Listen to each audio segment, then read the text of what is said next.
मतलब because I मेरे remember पास एक ही सोल्यूशन मुझे मिला है एक्चुअली। नए सिलेबस चेंज होने के बाद में क्वेश्चन पेपर्स है लेकिन सोल्यूशन नहीं है।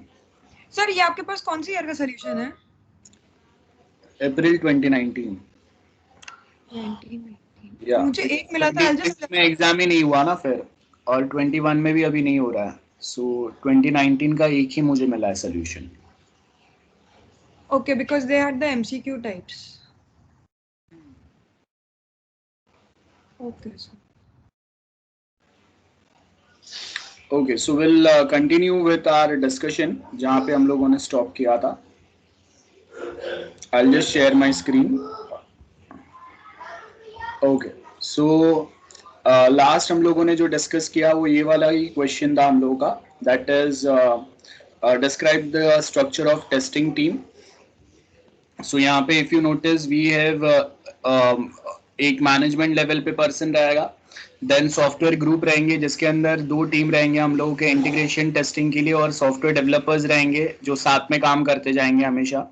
सिस्टम टेस्ट में आपके अलग अलग टाइप के टेस्टिंग आएंगे और उसके लिए हम लोगों के अलग अलग ग्रुप बनेंगे। One group for development level testing, second for whatever development is done, तो उनका परफॉर्मेंस वेरीफाई करने के लिए परफॉर्मेंस टेस्ट होगा। Then next we have a scalability testing. Then we might be having automation testing tool, तो वो automation testing tool में भी बहुत बार स्क्रिप्ट लिखना पड़ता है, उसका कोडिंग ऐड करना पड़ता है। So that for that automation testing we have such groups. Then last में we have sustaining test group. That's it. Okay, उसके बाद में यूनिट 3 स्पेसिफिक आपके यहाँ पे पॉइंट्स है।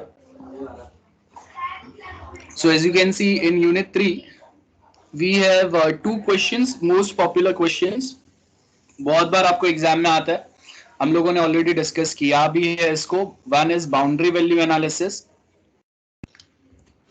या जिसको हम लोग बाउंड्री वैल्यू टेस्ट भी बोलते हैं, and second is exactly linked with the previous question, that is equivalence class testing, या जिसको मैं equivalence partition भी बोल सकता हूँ। तो equivalence partition का मतलब क्या रहेगा हम लोगों ने समझा था। लाइक अगर मैं बोल रहा हूँ कि हम लोगों ने एग्जाम्पल लिया था फॉर जॉब, तो मैंने आपको यहाँ पे बताया था कि ओके जिसका भी जॉब इज बिटवीन, जिसका भी as is between 18 to 65, he is eligible for the job। तो जिसका एज 18 से कम है, दैट इज 17 ईयर्स तक कोई भी अगर है 0 to 17 years, that is considered as invalid. और 65 के ऊपर 66 से 100 वाले जो भी है दैट इज ऑल्सो इनवैलिड। बराबर है। So we have only one valid data, वो कौन सा है 18 to 65 का जो एज ग्रुप है, that is the valid data for job.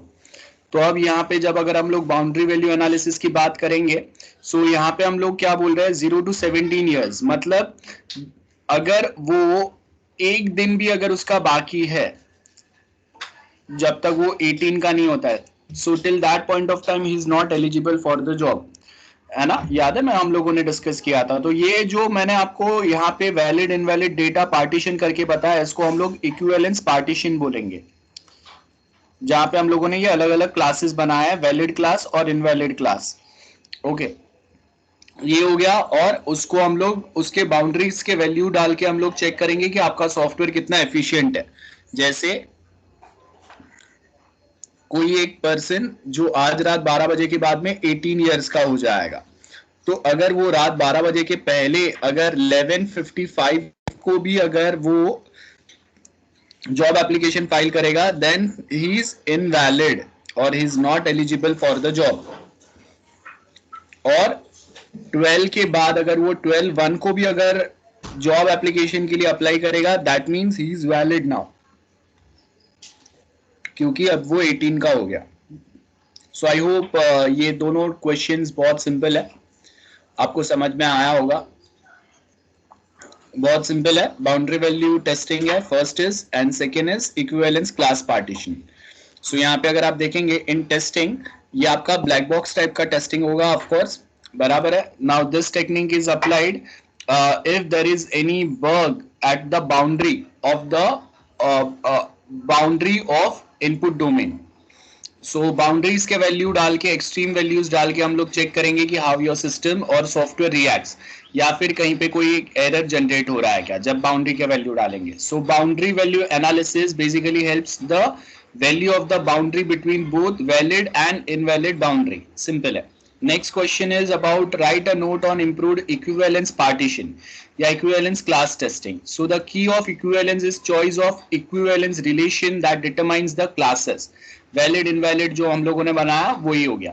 We make the choice by second guessing the likely implementation and thinking about the functional manipulation. That's it. So आप ये इसका आंसर आपको नोट्स में से complete मिल जाएगा, आप वहां से देख लेंगे. Then after this next we have is question number 3. Question number 3 में हम लोग यहाँ पे decision table बना रहे हैं. So we are very well aware about the decision table. Okay, so यहाँ पे हम लोगों ने क्या किया है, we have different conditions. Okay, और वो conditions में अभी हम लोग यहाँ पे data enter करेंगे और क्या action होगा. This is action 1, action 2, action 3 and action 4. So अगर तीनों कंडीशन अगर ट्रू होगा देन क्या एक्शन होगा. जैसे अगर मैं यहाँ पे एक डिसीजन टेबल बनाता हूँ फॉर लॉगिन, लॉगिन के लिए हम लोगों का डिसीजन टेबल है. सो यहाँ पे हम लोगों ने क्या डाला, हम लोगों का ये जो कंडीशन है, सो कंडीशन में यहाँ पे मैं डालूंगा user name login decision table. यहाँ पे आपका आएगा user name and password. Okay, so सबसे पहला हम लोगों ने ये हो गया. एक्शंस में क्या होगा, एक्शंस में first action I will say allow, sorry so actions में यहाँ पे क्या होगा, allow login, don't allow and account block. अगर 3 कॉन्जिक्यूटिव बार आपने wrong user name password enter किया, अकाउंट एक्सेस ब्लॉक हो जाएगा. सो ये हम लोग टेबल बना रहे हैं ऐसा एक्शंस का, allow, don't allow and block. So यहाँ पे अभी मैंने क्या बोला, if user name is true and password is false तो क्या होगा, don't allow. Username is true, password is true, allow access to a, then username password both are false तो यहाँ पे मैं बोलूंगा don't allow. और ये जो है ना यहाँ पे ये डैश आएगा, मतलब यहाँ पे ये कोई एक्शन नहीं हो रहा है. देन अगर मैं वापस बोल रहा हूँ, वापस आपने फॉल्स डाल दिया तो यहाँ पे मैं लिखूंगा okay don't allow as well as block the account, क्योंकि आपका 3 सपोज कॉन्जिक्यूटिव एक्सेस हो गया. तो यहाँ पे ये मैं टिक मार्क कर रहा हूँ, यहाँ पे ये क्रॉस बताया हुआ है. अब टिक मार्क रखो, ज्यादा कंफ्यूजिंग नहीं होगा. और जो एक्शंस नहीं हो रहे वहां पे हम लोग ऐसे हाइफन डाल देते हैं. तो यहाँ पे ये मैंने हाइफन डाल दिया, जो एक्शन फॉलो नहीं होंगे. सो ऐसा डिसीजन टेबल आप बता सकते हैं. एंड अगेन ये अपना बाइनरी टेबल जैसा ही रहेगा. लाइक यहाँ पे देखो आपके रूल्स, मतलब कितने कंडीशंस आ रहे हैं 0 to 8 तक के. क्यों, बिकॉज आपके 3 कंडीशंस है. तो 3 कंडीशन मतलब C1, C2, C3, 000 से लेके वो 111 तक जाएगा. सो 000 से 111 मतलब टोटल कितना हुआ, 8 कंडीशंस हुए ना. देन अगर 4 कंडीशंस रहेंगे तो 40 से 41 तक जाएगा. 41 मतलब 16 हो गया. तो ये वे में आपका ये डिसीजन टेबल बनेगा. Okay, so as you can see यहाँ पे हम लोगों को डिसीजन टेबल के बारे में बेसिक दिया हुआ है. A decision table has 4 portion. Okay,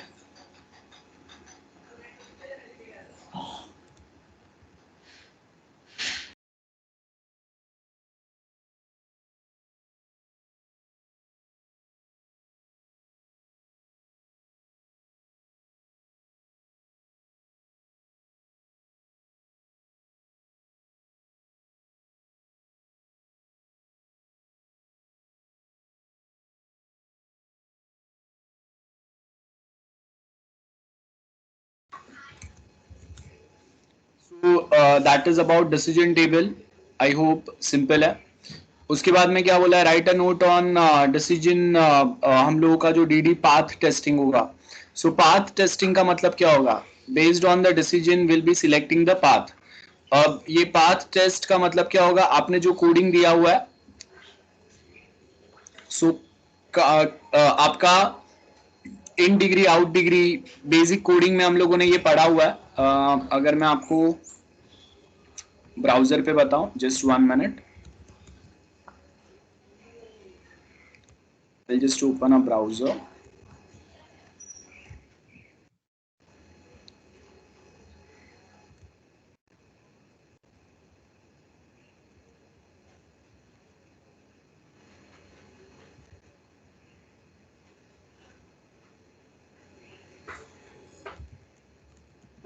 okay, so path testing जो होगा इसके अंदर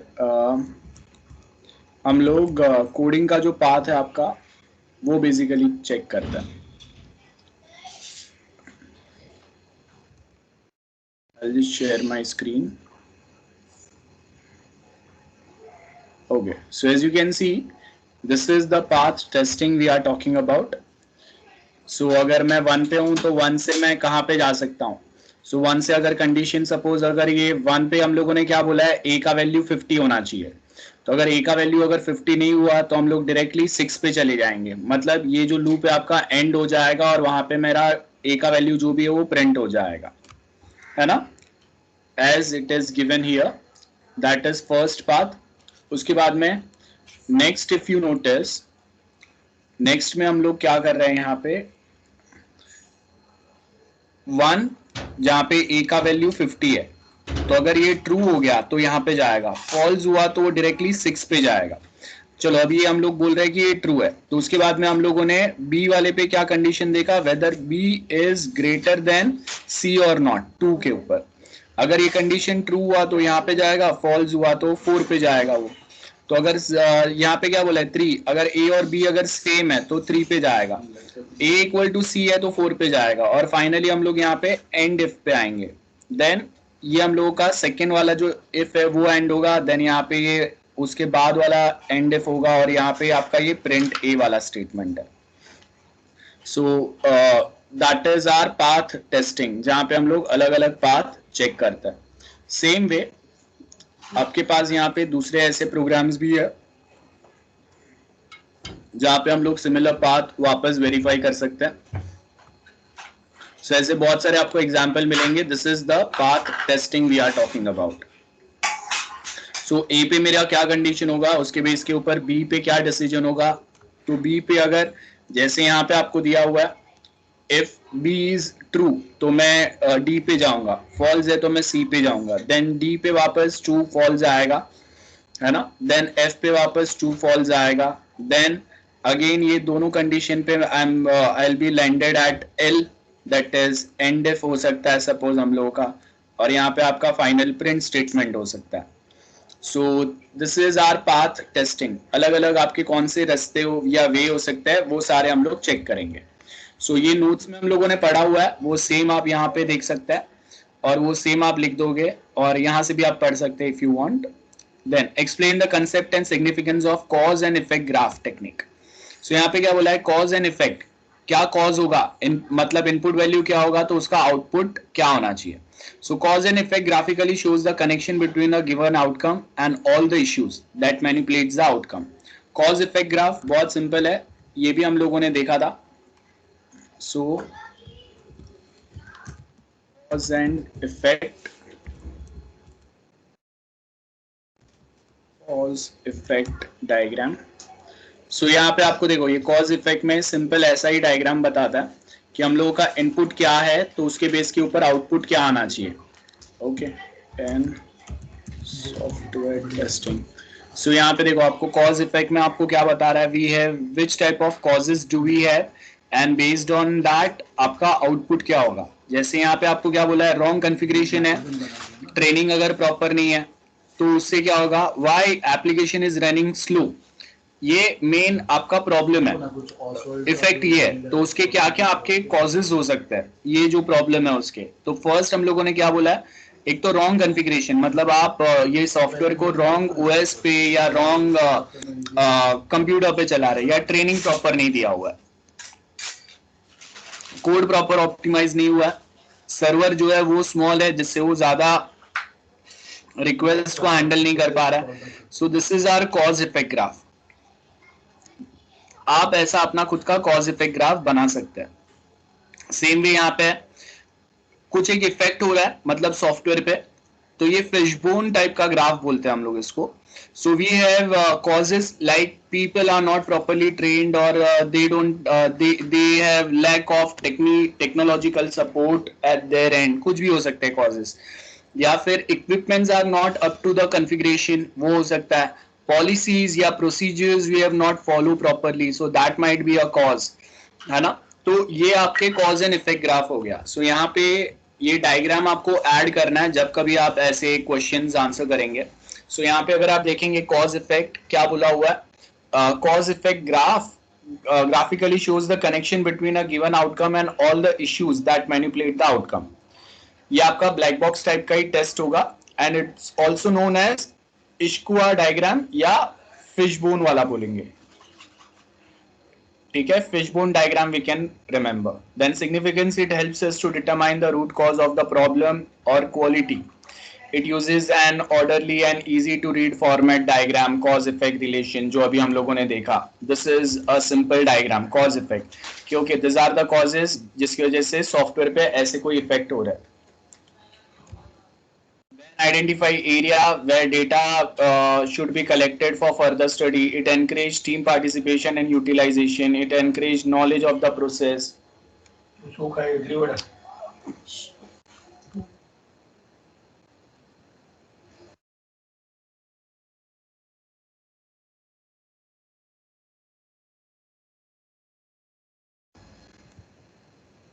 सो दैट इज वन थिंग. उसके बाद में नेक्स्ट जो है आपका क्वेश्चन नंबर एफ है. क्या बोल रहा है, compare weak robust and strong robust equivalence class testing. Now strong robust, अब देखो क्या बोला है, at least the name for this form is neither counterintuitive nor oxymoronic, just a redundant है, as before the robust part comes from the consideration of invalid values. Robust का मतलब क्या होता है कि कोई भी वैल्यूज आप जो है वो एंटर कर रहा है while testing the system, और यहाँ पे आपके मल्टीपल फॉल्ट्स जो है वो आ सकते हैं क्योंकि कोई भी रोबस्ट वैल्यू डाला है. So we obtain test case from each element, और उसके बेस के ऊपर यहाँ पे हम लोग क्या करेंगे, ऐसे कोई टेस्टिंग प्रेफर कर सकते हैं जहाँ पे आपके पास वैलिड और इनवैलिड डेटा कुछ तो आपके आ रहे हैं. ठीक है. और दूसरा जो है वीक रोबस्ट है, जहाँ पे एग्जैक्टली हम लोग को पता है कि ओके ये डेटा है तो यही डेटा आना चाहिए. जहाँ पे रोबस्ट या अनलाइकली कोई इनपुट एंटर होना यूजर के साइड से, वो आपका ये वीक रोबस्ट रहेगा. Then we have question 4, explain different methods of verification. अलग अलग मेथड्स कौन से रहेंगे, सिंपल है, सेल्फ रिव्यू, बराबर है, आप जो डेवलप करें अपने साइड से आप रिव्यू करते जाएंगे. पीयर रिव्यू, आपके कलीग्स जो है वो वॉक थ्रू, मतलब यहाँ पे वी कैन से कि जैसे पेयर प्रोग्रामिंग होता है कि एक डेवलप कर रहा है, दूसरा वो सेम डेवलपमेंट कोड को वॉक थ्रू या ड्राई रन कर रहा है, इसको ड्राई रन भी हम लोग बोलते हैं, तो वो सेम चीज होगा. देन इंस्पेक्शन आता है, इंस्पेक्शन का मतलब फॉर्मल रिव्यू. फॉर्मल रिव्यू का मतलब है जो आपके एक्सपीरियंस या एक्सपर्ट पीपल रहेंगे दे will be involve here. And finally audit होगा. ऑडिट का मतलब है ऑफिशियल ऑडिटर्स आएंगे एंड आप यहाँ पे आपके सॉफ्टवेयर के ऊपर सेम ऑडिट जो है वो रिव्यूज जो है वो चलेंगे, वो अपने रिव्यूज या सजेशंस प्रोवाइड करेंगे. Explain the steps involve in management of verification validation. VV model की बात कर रहे हैं हम लोग. So verification and validation, verification में आपका रिक्वायरमेंट गैदरिंग, डिजाइनिंग, ये सब आएगा.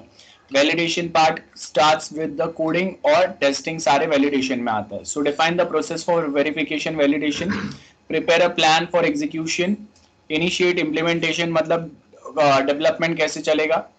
देन जो प्लान आपने बनाया वो प्रॉपर एग्जीक्यूट हो रहा है कि नहीं टाइमली बेस पे. जैसे आपने अगर ज्ञान चार्ट बनाया हुआ है तो उसमें जो टाइम आपने टाइम स्केल बताया हुआ है, जो टाइम पे जो चीज होना चाहिए, कौन करेगा, ये सारी चीजें हम लोग यहाँ पे बताते हैं. Then we can also analyse problems discovered during the execution and last में report the progress of the process. Last आपका जो क्वेश्चन है इसमें, not last sorry, describe the benefit of review technique. Reviews, why reviews are very important. why do we required or why do we need to put the reviews? So यहाँ पे अगर आप देखेंगे, a review is a systematic examination of a document by one or more people. और ये जो लोग review करेंगे आपके डॉक्यूमेंट को, this going to be your colleague और इंडस्ट्री एक्सपर्ट्स. सो द जैसे आपका जो प्रोजेक्ट डॉक्यूमेंट है उसको कोई ना कोई प्रोफेसर्स रिव्यू कर रहा है या आपने अपने सीनियर्स को दिया हुआ है, they will be reviewing it to help you out with some of the errors which might be present there, जो आपको पता नहीं चले लेकिन एक्सटर्नल आइडेंटिफाई करती है, and he is asking few questions based on some faults which is identified by him. तो external तक पहुंचाने के पहले we can simply just get the reviews from industry experts. बराबर है. तो ये रिव्यूज की जरूरत क्यों होती है? सो दैट क्लाइंट एंड पे डिप्लॉयमेंट होने के बाद में कोई प्रॉब्लम ना आए. So review is a systematic examination of a document by one or more people with the main aim of finding and removing errors at the early stage. Remember, this is the part of early testing. So review आपका कहाँ से चालू होगा? Requirement gathering and designing. At this phase only, if we try to resolve or if we try to find out the errors, तो आपका बाद में का टाइम पे कोई प्रॉब्लम नहीं रहेंगे. And as we know, early test में हम लोग यहाँ पे क्या बात कर रहे हैं? इफ वी आइडेंटिफाई कोई भी एरर, आप जितना लेट आइडेंटिफाई करेंगे उसको सॉल्व करने का आपका कॉस्टिंग जो है वो उतना बढ़ते जाता है. For example, there are mistake in requirements. अब ये पॉइंट पे अगर मैं इसको सॉल्व करता था, इसका कॉस्टिंग मेरा 10 रुपीज होता था सर. जो डिजाइन पे इसका कॉस्टिंग मेरा 50 रुपीज हो गया. कोडिंग पे अगर ये पहुंच गया विदाउट आइडेंटिफाइंग दिस एरर, मतलब रिक्वायरमेंट मिस्टेक हुआ, रिक्वायरमेंट के बेस के ऊपर डिजाइनिंग मिस्टेक हुआ, अब ये डिजाइनिंग के बेस के ऊपर कोडिंग भी मेरा रॉन्ग जा रहा है. तो और कोडिंग फेज पे अगर मुझे पता चला तो इसको सॉल्व करने का आपका जो कॉस्ट है वो कितना हो गया? 100. और कोडिंग के बाद में टेस्टिंग तक भी आप इसको समझ नहीं पाए, डिप्लॉयमेंट हो गया. डिप्लॉयमेंट के बाद में फेलियर अगर आ गया, that is on the client side. तो ये जो चीज आपका रिक्वायरमेंट पे 10 रुपए में सॉल्व हो रहा था, डिजाइनिंग पे 50 में सॉल्व हो रहा था, कोडिंग लेवल तक 100 में हो रहा था, उसी का कॉस्टिंग आपका यहाँ पे अप्रोक्स 200 to 500 जितना हो जाएगा या इवन मोर अगर फेलियर बहुत बड़ा है तो एज यू कैन सी कि इसके लिए हम लोगों को यहाँ पे रिव्यूज की जरूरत रहती है to remove error at the early stages in the SDLC. So reviews are used to verify document requirement, design code, test plan and test cases. Benefits: early defect detection होंगे, correction होंगे. So it is much cheaper to remove error when found during the review than finding error by running the test on executing the code.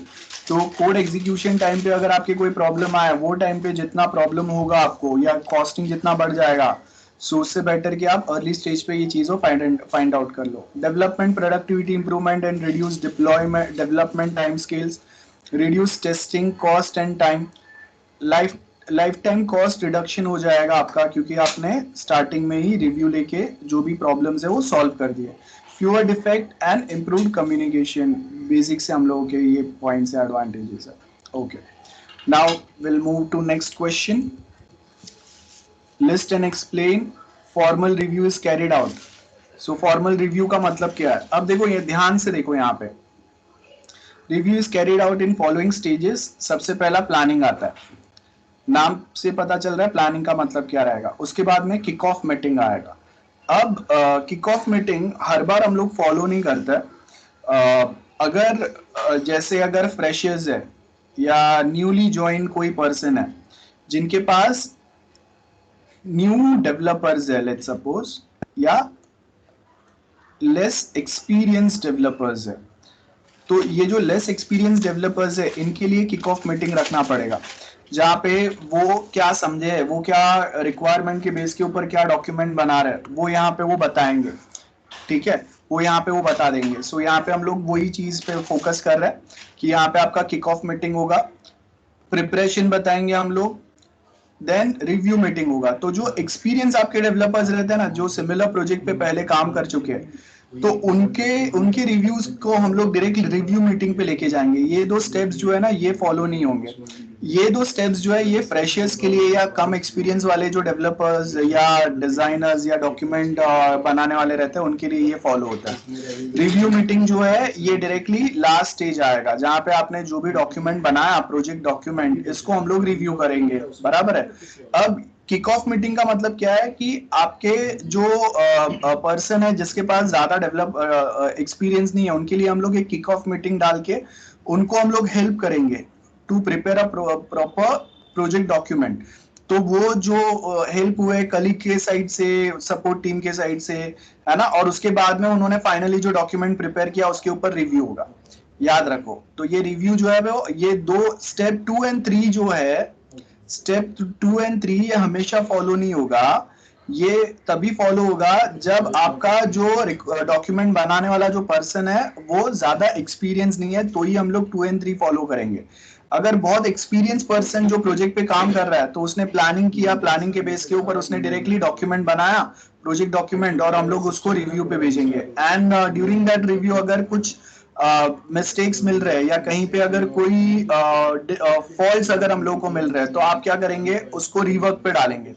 Rework मतलब changes जो आपको add करने हैं। अब suppose मैंने यहाँ पे 50 चेंजेस मेंशन किए हुए हैं पूरे प्रोजेक्ट डॉक्यूमेंट में, तो उसके बाद में क्या होगा, ये फॉलोअप चलेगा। फॉलोअप में एक अलग से पर्सन हम लोग असाइन करेंगे जो आपको ये फॉलोअप लेते रहेगा कि रीवर्क में स्टेप 5 में जो जो प्रोजेक्ट डॉक्यूमेंट में चेंजेस बोले थे हम लोगों ने, जो मॉडिफिकेशन बोले थे वो प्रॉपरली फॉलो हो रहे या नहीं हो रहे। So I hope this is very simple. इसके सेम स्टेप्स आपको मिल जाएंगे, एसडीएलसी वाला जैसा ही पार्ट है ये। ओके, उसके बाद में वीवी मॉडल हम लोगों ने अलग से डायग्राम पढ़ा हुआ है, ये अभी मैं वापस नहीं बता रहा हूँ, आप बहुत इजीली पढ़ सकते हो। Then what are the roles and responsibility of reviewer. तो एक तो मॉडरेटर रहेगा, एज नेम सजेस्ट मॉडरेटर मतलब जो कोड रिव्यू करेगा, ऑथर रहेगा जिसने कोड लिखा हुआ है, रीडर रहेंगे जो अलग से ये कोड को वेरीफाई करेंगे, है ना, पढ़ेंगे। एंड स्क्राइब होगा, स्क्राइब का मतलब है अलग से एक डायरी मेंटेन होगा जिसमें किसने क्या चेंजेस या प्रॉब्लम आइडेंटिफाई किए हुए है, उसके बेस के ऊपर उन्होंने क्या सजेशंस दिए हुए है या चेंजेस बताया, वो सब हम लोग मॉड्यूल बाय मॉड्यूल अलग से एक डायरी या लॉग्स में मेंटेन करेंगे, वो आपका यहाँ पे स्क्राइब में आएगा। So that's it. उसके बाद में we have question number 5। Question number 5 में आपके बहुत सिंपल से क्वेश्चन है। First is what is integration testing and big bang integration, मतलब जितने भी आपके अलग अलग यूनिट्स है सबको हम लोग साथ में लाएंगे तो उसको बिग बैंग टेस्ट बोलते हैं। ये मैंने टाइप्स ऑफ टेस्टिंग जब पढ़ा तब कराया था, तो वो सेम आप याद रख सकते हैं। What is the need of security testing.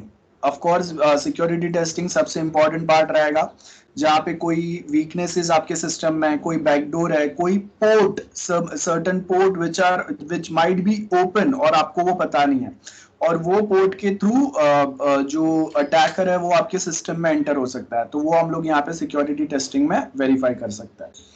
So as you can see vulnerability find करना, आपके सिस्टम में कोई पेनिट्रेट ना कर पाए वो देखेंगे। एथिकल हैकिंग पैटर्न के थ्रू हम लोग ये समझ सकते हैं कि कहाँ से सिस्टम में कोई आप ऐड हो सकता है ना, वो हो गया। देन उसके बाद में नेक्स्ट जो क्वेश्चन है that is what is performance testing.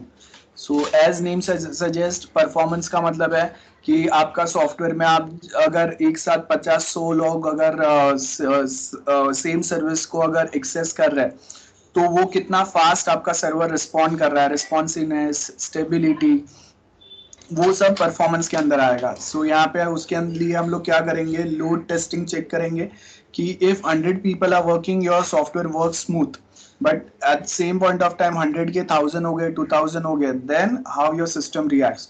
सो वो लोड एंड स्ट्रेस वो देखेंगे, endurance test, spike test and volume test. Spike का मतलब होता है सडनली अगर वॉल्यूम बढ़ गया, रिक्वेस्ट अगर बढ़ गया या सर्वर पे प्रेशर बढ़ गया और वापस डाउन गया, है ना, या फिर जो डेटा हम लोग सेंड या रिसीव कर रहे हैं उसका वॉल्यूम अगर सडनली अगर बढ़ गया तो वो टाइम पे क्या होगा। So this are the different types of test.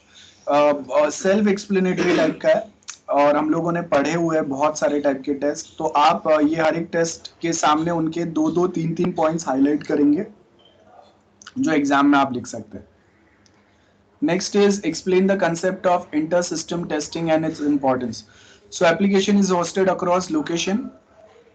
However, all data needs to be deployed over a central location. That is, आपका एक मेन जो सर्वर रहेगा वहां पे जाना चाहिए सारे डेटा, बराबर है. The process of testing the integration point for a single application, मतलब 10 अलग अलग लोकेशन पे मेरे 10 अलग अलग ऑफिसेज है और वो 10 ऑफिस या ब्रांचेस है और वो एक सेंट्रल लोकेशन पे डेटा को कॉन्सेंट्रेट करेंगे. तो जो मेन अलग अलग लोकेशन से आपके डेटा आ रहे हैं कोई एक लोकेशन पे जहाँ पे वो कॉन्सेंट्रेट हो रहा है, तो वो प्रॉपरली कॉन्सेंट्रेट हो रहा है कि नहीं, ये आपका डेटा वेयरहाउस टाइप हो गया, बिजनेस इंटेलिजेंस वाला टाइप हो गया कि जहाँ पे आपने डेटा वेयरहाउस बनाया हुआ है एंड आपने डेटा माइनिंग मतलब एल्गोरिदम जो लिखा हुआ है वो कितना एफिशिएंटली काम कर रहा है अलग अलग ब्रांचेस से डेटा को लाने के लिए. आपने बीआई में वो क्यूब वाला कंसेप्ट पढ़ा रहेगा. क्यूब मतलब अलग अलग आपके डायमेंशंस होते हैं, तो मल्टीपल डायमेंशंस को जब आप कंबाइन करेंगे तो आपका एक क्यूब बनता है. सो 2 और मोर डायमेंशंस कंबाइन करेंगे तो आपका क्यूब बनता है. तो वो जो अलग अलग डायमेंशन से आप डेटा को कॉन्सेंट्रेट करेंगे कोई एक सेंट्रल डेटाबेस या डेटा वेयरहाउस पे, वो मेनली यहाँ पे चेक होगा. तो बिजनेस इंटेलिजेंस का एग्जैक्ट कंसेप्ट यहाँ पे आएगा. Then next is usability testing. As name suggest, अब जो फंक्शन डाले वो सारे काम के होने चाहिए. अनवांटेड फंक्शन जो आपके कहीं पे सिस्टम के साथ लिंक नहीं कर रहा है उसको हटा दो. It is as simple as that. And last जो है वो है explain commercial off the shelf software testing. अब ये हम लोगों ने अलग से अच्छा सा टॉपिक आपके नोट्स में से हम लोगों ने पढ़ा हुआ है, वो सेम आप फॉलो करेंगे. यहाँ पे आपको क्या बोला हुआ है, कॉस्ट stands for commercial off the shelf. This software are readily available in the market and user can buy and use them directly. जैसे MS टीम हम लोग यूज कर रहे हैं, तो वो टाइम पे आपको ये देखना है कि मार्केट में करंटली क्या सिचुएशन है, क्या यूजर्स के एक्सपेक्टेशन है या क्या डिमांड है, और उसके हिसाब से आप जो सॉफ्टवेयर प्रोवाइड कर रहे हो वो यूजर को कितना ज्यादा हेल्पफुल हो सकता है. एक स्टैंडर्ड सॉफ्टवेयर को अगर मैं कस्टमाइज्ड वे में अगर इंस्टॉल कर सकता हूं तो वो भी आपका एक कमर्शियल ऑफ द शेल्फ का एक सक्सेसफुल पार्ट रहेगा. So code are developed with general requirement, बराबर है. किसी ने कोई कस्टमाइज रिक्वायरमेंट नहीं दी है. It may not exactly match with organization needs and expectation. One must find the percentage fit of the code of the shelf वाला. Business process री-इंजीनियरिंग process यहाँ पे चलते रहेगा. जैसे यूट्यूब है, गूगल है, फेसबुक है, ये सारे आपके ये वाले एग्जाम्पल्स है. MS टीम हम लोग यूज करें, ये वाला एग्जाम्पल है. गूगल मीट यूज करेंगे, जूम हम लोग यूज करते हैं, ये सारे आज के टाइम पे यही एग्जाम्पल्स है. तो आप देखो कि Zoom mainly we are using for suppose virtual events. So उसके स्पेसिफिक कौन से काम के चीजें यहाँ पे ऐड किए हुए हैं. MS team we are using for online lectures या ऑनलाइन क्लासेस, तो उसके स्पेसिफिक कौन से काम की चीजें यहाँ पे ऐड हुए. That is what will be checking और testing here. So I hope this is समझ में आ गया है what we have discussed, and with this we are done with this paper solution. And finally जो एक लास्ट आपका SQA का paper जो था मेरे पास वो भी हो गया. नेक्स्ट टाइम हम लोग ITSM का पेपर डिस्कस करेंगे नेक्स्ट लेक्चर में. Okay, so till that point of time we'll stop our discussion here only. If you have any doubts, let me know. Anyone, any doubts? Say yes or no. Anyone, any doubts? Guys? No, not doubt. Okay, so I'll stop today's lecture here only then. We'll wait for some time. हाँ बोलो. Sir, is that a small part of ITSM? बाकी है क्या ITSM का? हाँ sir, थोड़ा सा बाकी था. I think we were on 511. ये शायद. ओके, मैं देख लेता हूँ. नेक्स्ट लेक्चर में खत्म करते हैं हम लोग वो. Yeah. So update. I made a marking. I also update where we were. हाँ हाँ हाँ. ओके. Yes. Yeah.